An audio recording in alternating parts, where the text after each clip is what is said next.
গেল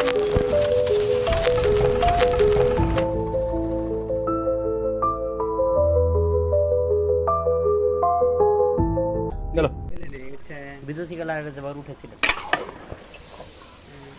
শব্দ শুনে টের পাচ্ছেন, আজকে আমরা লাল মাংস খেতে এসেছি।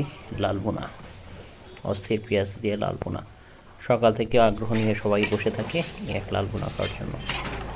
প্রায় মনকে মন এখানে লাল বোনা রান্না করা হয়। এখানে দেখতে পারতেছেন সত্যি তোলা লাল বোনা। হ্যাঁ, চিংড়ি কলাগাছি না, আর এডো কোরাল মাছ, মাছ এলো গরু না।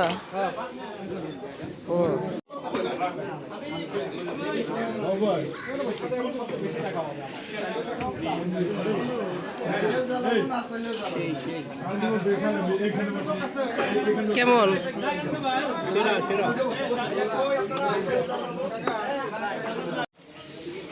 ভিডিও শুরু না করে করছি।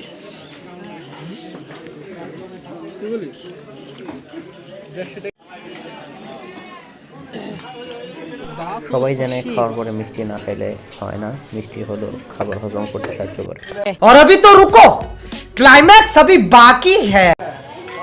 এরপরে আমরা সরাসরি চলে আসলাম বিখ্যাত পান্তুয়া খাওয়ার জন্য। পান্তুয়াটা এতটা নরম, এতটা সফট। প্রতিটা পান্তুয়ার পিস এক একটা 40 টাকা করে।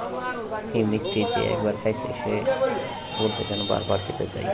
দেখতে কতটা সফট, কতটা নরম ও ফ্লাফি। আর মিষ্টিটা ভিতরে যে পরিমাণে রস গেছে, এই রসটা যে একবার মুখে দিবে মনে হয়। এখানে আমি ভেঙে দেখাচ্ছি কতটা সফট, দেখতে পাচ্ছেন। দেওয়ার সাথে সাথে চামচ দিয়ে একবার পল্টে গেল। তো আগামী পরে কোনো এক সময় দেখা হবে। খোদা হাফেজ, টাটা, গুড বাই, গয়া।